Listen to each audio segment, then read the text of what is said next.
কি করে কম্পিউটার শেখা নাকি? কি নেবা? ফাইনালি বিয়ের 5 মাস পর আমাকে রাহুল নিয়ে গেল। Hello everyone, welcome. আশা করছি তোমরা সকলে খুব ভালো আছো, সুস্থ আছো। আমিও খুব ভালো আছি। বিকেল বিকেল এখানে রেডি হয়ে গেছি, কারণ আজকে আমি যাব একটু ঘুরতে রাহুলের সাথে। তো এখানে চটপট করে খুব তাড়াহুড়োর মধ্যে রেডি হয়ে এখানে বেরিয়েও পড়েছি, দেখতেই পাচ্ছ। আর আকাশটা না মানে একটু মেঘলা মেঘলা ওয়েদার ছিল, খুব সুন্দর হাওয়া দিচ্ছিল, বেশ ভালো লাগছিল।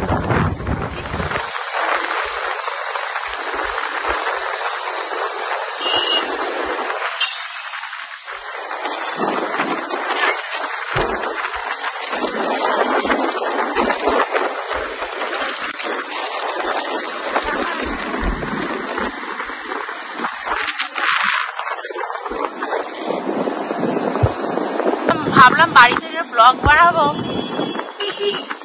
তোমার জ্বালায় হলো না। কয়দিন পর নিয়ে যাচ্ছ আমাকে? একটা ভেবো, 5 মাস পর, বিয়ের 5 মাস পর আমাকে নিয়ে যাচ্ছে।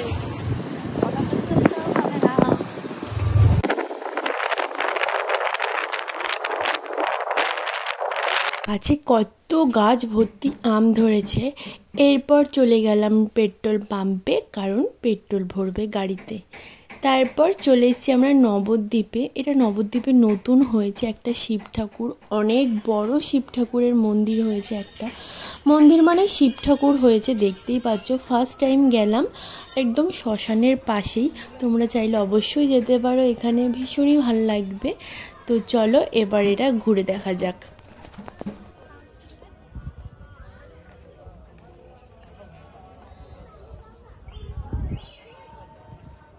রাহুলটা দেখো কত বদমাশ, আমাকে পেছনে ফেলে ও চলে গেছে ওর বন্ধুদের সাথে আগে আগে। কি বলবো, তোমাদের কার কার হাজব্যান্ড এরকম একটু কমেন্টে জানিও। মানে কোথাও গেলে আমি একা একাই সব কিছু ভিডিও বানাই, আমাকে একটু হেল্পও করবে না।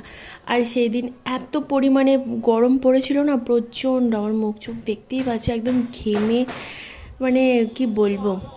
এরপর সাইড দিয়ে হচ্ছে সিঁড়ি দিয়ে উঠে গেলাম একদম বাবা মহাদেবের কাছে। দেখো তোমরা কাছ থেকে, সবাই কমেন্টে অবশ্যই লিখো হর হর মহাদেব। আর ওপর থেকে নিচের ভিউটা দেখতেই পাচ্ছ, এত সুন্দর হাওয়াও দিচ্ছিল, বেশ ভাল লাগছিল এখানে।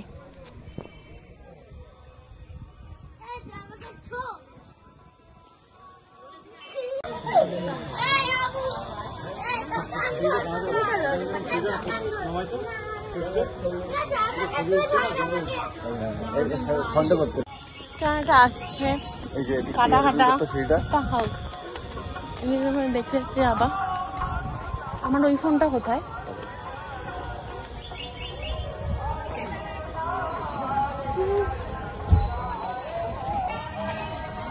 খিদে পেয়েছে।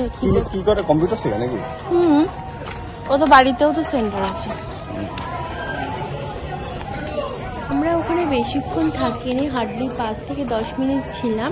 আর ওখানে একটু বসে এরপর আমরা বেরিয়ে চলে এসেছি। এরপর যাব আমরা এখন একটা রেস্টুরেন্টে খেতে, কারণ প্রচুর পরিমাণে খিদেও পেয়ে গেছে।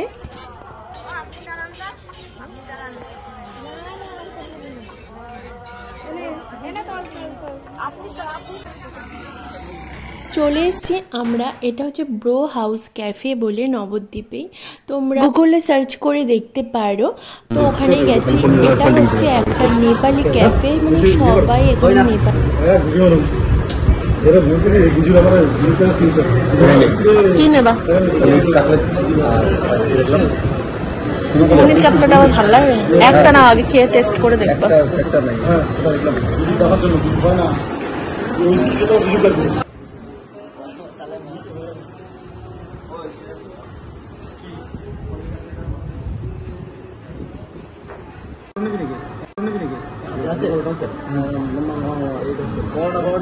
স্পেশাল প্লেন পরোটা 50 টাকা, আলু পরোটা 70 টাকা। কোন জায়গায় দেখলাম? টাকা কালা 131 টাকা। ব্লগে দেখতে হবে।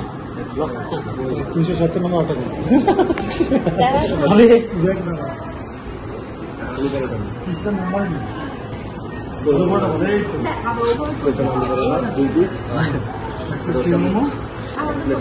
আমি রাহুল আর রাহুলের দুটো বন্ধু গেছিলো। তো এখানে আমরা খাবার অর্ডার করে প্রায় 20 মিনিটের ওপরে বসেছিলাম। তো একটু ভিডিও ফটো তুলছিলাম এখানে সবাই মিলে। তো ক্যাফেটার না সবাই হচ্ছে নেপালি, অ্যাকচুয়ালি নেপালি ক্যাফে। আর এই ক্যাফেটাতে সব কিছুর আইটেম তোমরা ভেজ পাবে, কোনো ননভেজের এখানে আইটেম নেই। ওয়েট করতে করতে ফাইনালি আমাদের ফার্স্ট আইটেম চলে এসেছে। এখানে মোমো, ভেজ মোমো। মোমোটা খেতে ভীষণই ভালো ছিল, বাট স্যুপটা একদমই ভালো ছিল না। তারপর নেক্সট আইটেম ছিল আলুর পরাঠা, তার সাথে হচ্ছে মিক্স ভেজ পনির, আর ছিল টক দই। তো আলুর পরোটাও গরম গরম খেতে বেশ ভালোই লাগছিলো। আর মানে মোটামুটি খাবার দাবার ভালোই লেগেছিলো, কিন্তু এত পরিমাণে গরম পড়েছিল। আর ক্যাফেটায় যেহেতু কোনো এসি ছিল না, তো প্রচুর পরিমাণে গরম লাগছিলো এখানে। এখানে এক এক করে সব খাবারগুলো আমি ট্রাই করছিলাম।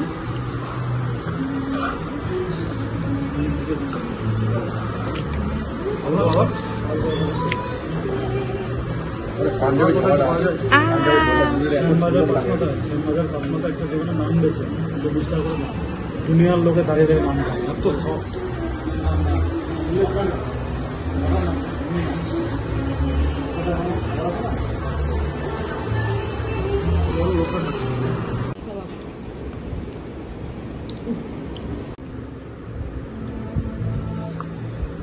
কিছু আমরা খাবার অর্ডার করেছিলাম, বাট সব কিছু ব্লগে আর দেখানো হয়নি। আর এই ক্যাফেটার পাশেই ছিল একটা মন্দির, শিব মন্দির। দেখো ঠাকুরটা কতটা সুন্দর। এরপর বাড়ি আসার পথে এখানে আমাদের বিষ্ণুপ্রিয়া স্টেশনে রেলগেট পড়েছিল, তো এখানে একটু দাঁড়িয়েছিলাম।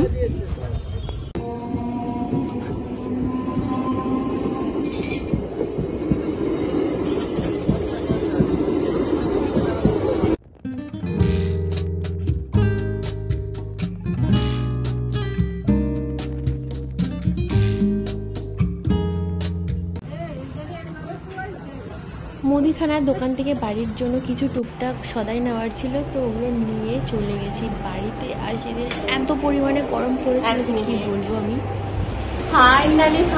ফাইনালি বিয়ের 5 মাস পর আমাকে রাহুল নিয়ে গেল নবদ্বীপে। তো চলে এসেছি বাড়ি, আর প্রচুর পরিমাণে গরম। তো কেমন লাগলো দেখতে, মানে সেরকমভাবে করিনি, অল্পভাবেই করেছি আর কি। তো ভিডিওটা তোমাদের কেমন লাগলো কমেন্টে জানিও। ভালো লাগে থাকলে like, comment, share and subscribe.